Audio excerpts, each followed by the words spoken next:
নমস্কার, দর্পণে বাংলায় আমি অমিতাভ আপনাদের সকলকে স্বাগত জানাই। এই মুহূর্তের সবথেকে বড় খবর, খবরের কাগজ কিংবা বৈদ্যুতিন মাধ্যমে যা খুব ছোট্ট করে জায়গা পেয়েছে। উজবেকিস্তানে আয়োজিত এশিয়ান চ্যাম্পিয়নশিপ জিমন্যাস্টের সেখানে ভারতের হয়ে এই প্রথম সোনা নিয়ে এলেন সোনার মেয়ে দীপা কর্মকার। টোকিও চ্যাম্পিয়নশিপে তিনি সুযোগ পাননি, তাকে বাদ পড়তে হয়েছিল চোট আঘাতের কারণে, কিন্তু সেখান থেকে মনের জোরে ঘুরে দাঁড়িয়েছিলেন দীপা এবং দিনরাত পরিশ্রম করে তিনি জায়গা করে নিয়েছিলেন। তার কাছে সঠিক প্রশিক্ষণের জন্য ব্যবস্থাও ছিল না, কিন্তু হার মানেননি দীপা কর্মকার। তিনি ভারতকে গর্বিত করলেন। প্রথম জিমন্যাস্টে সোনা এলো ভারতের দীপা কর্মকারের হাত ধরে। সোনার মেয়ে দীপা কর্মকার ভারতবর্ষ গোটা দেশকে নতুন করে উজ্জীবিত করলেন, গর্বিত করলেন এবং ক্রিকেট ফুটবলের বাইরেও অন্যান্য খেলায় আগ্রহ বাড়াতে যুব সমাজকে তিনি একটা নতুন করে বার্তা পৌঁছে দিলেন। দর্পণে বাংলার পক্ষ থেকে দীপা কর্মকারকে আমাদের লক্ষ কোটি কর্নিশ। পরবর্তী খবরের দিকে নজর দেই, যেখানে সারা পৃথিবীতে বিশেষ করে ইউরোপে এই মুহূর্তে বন্ধ হতে চলেছে ভারতবর্ষের প্যাকেটজাত 527টি মশলা বা খাদ্য পণ্য।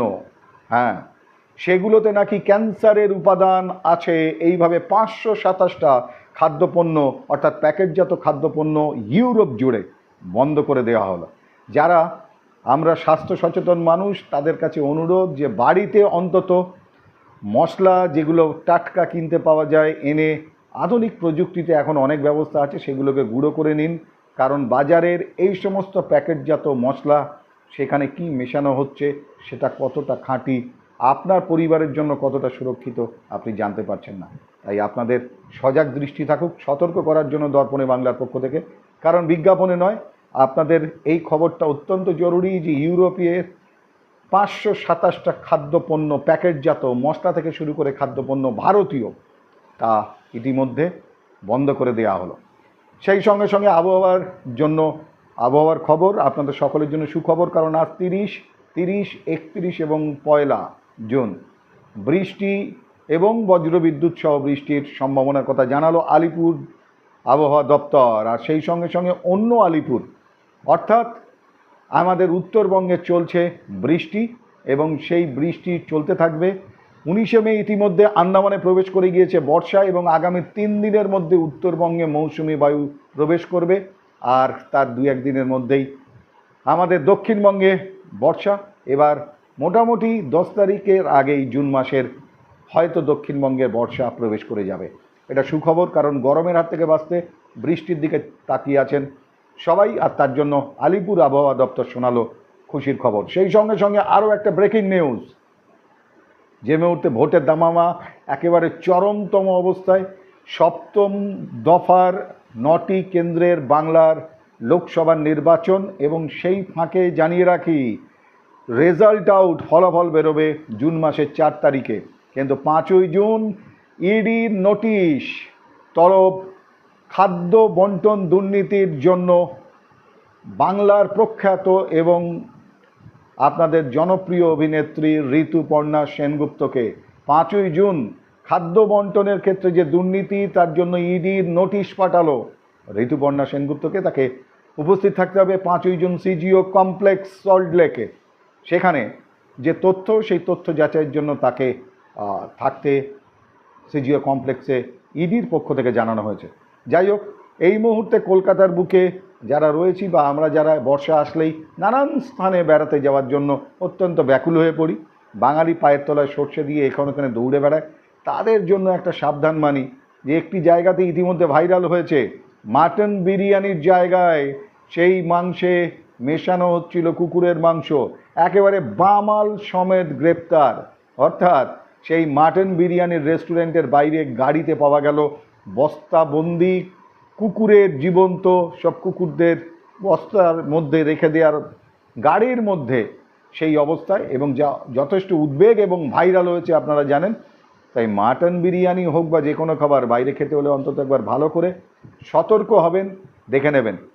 সেই সঙ্গে সঙ্গে যারা বাইরে খাবার খান তাদের জন্য এটা অত্যন্ত একটা সতর্কবার্তা যে যে কোনো জিনিস খাওয়ার আগে ভালো করে খোঁজ খবর নিন, কারণ ইতিমধ্যে ভাইরাল হয়েছে যে কুকুরের মাংস মেশানোর জন্য কুকুরদেরকে গাড়িতে করে আনা হয়েছিল রেস্টুরেন্টে, বস্তাবন্দি কুকুর, এবং সেই মাটন বিরিয়ানির সঙ্গে মেশানো হতো কুকুরের মাংস।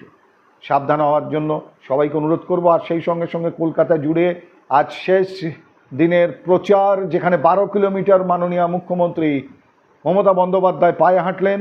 দক্ষিণ কলকাতার লোকসভা কেন্দ্রের খানিকটা অলিগলি এবং সেই সঙ্গে যাদবপুর কেন্দ্রের খানিকটা মিলেমিশে 12 কিলোমিটার দীর্ঘ পথ তার রোড শো।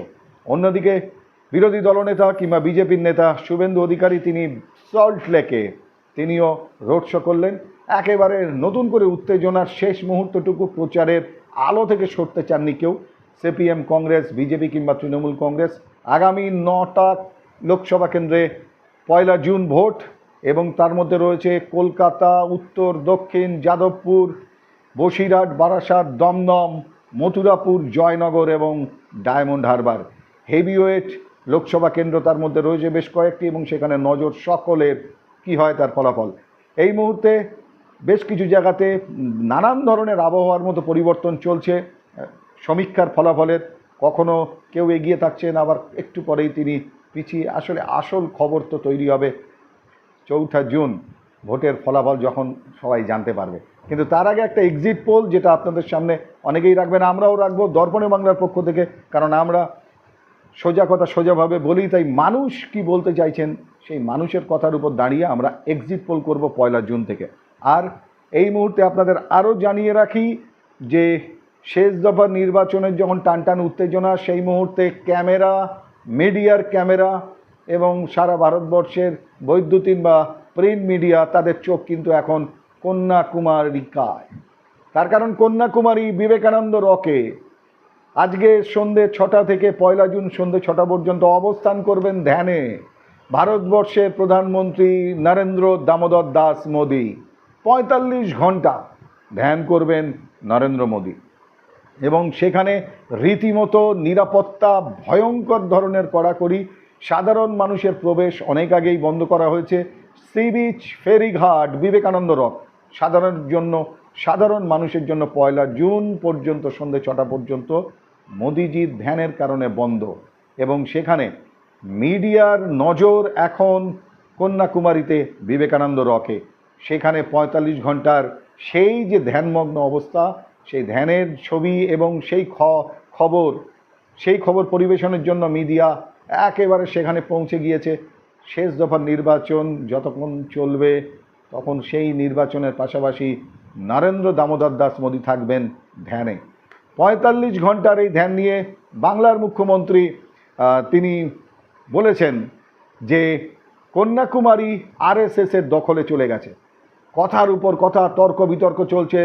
সেই কথার প্রতি উত্তর দিয়েছেন শুভেন্দু অধিকারী। তিনি বলেছেন বিজেপির পক্ষ থেকে যে আরএসএস সম্পর্কে উনি কিছুই জানেন না, কারণ আরএসএস না থাকলে 2011-য় উনি ক্ষমতায় আসতেন না। এরকম বাক বিতণ্ডা চলছে একে অন্যকে দমিয়ে দেওয়ার জন্য, নিজেদের শ্রেষ্ঠতা প্রমাণ করার জন্য, বা রাজনৈতিক চাপানুতর চলছে। কিন্তু তার মধ্যে আমরা থাকছি আপনাদের সঙ্গে 1 জুন থেকে এক্সিট পোল নিয়ে, আর সেখানেই এক টানটান উত্তেজনার খবরগুলো আপনাদের দেব। আর আগামী 9টা কেন্দ্রের ভোট, সেই ভোটে কেউ কোথাও এগিয়ে আছেন, কেউ কোথাও পিছিয়ে আছেন, তার একেবারে পুঙ্খানুপুঙ্খ বিবরণ নিয়ে হাজির হব 1 জুন সকাল থেকে। হ্যাঁ, ভোটের ভবিষ্যৎ। নজর থাকুক আপনাদের সকলের দর্পণে বাংলায়। দর্পণে বাংলা মানে সোজা কথা সোজাভাবে। ফিরছি পরবর্তী নিউজ আপডেট নিয়ে। ততক্ষণের জন্য যারা সাবস্ক্রাইব করে নিন, সঙ্গে থাকুন। দর্পণে বাংলা, সোজা কথা সোজাভাবে।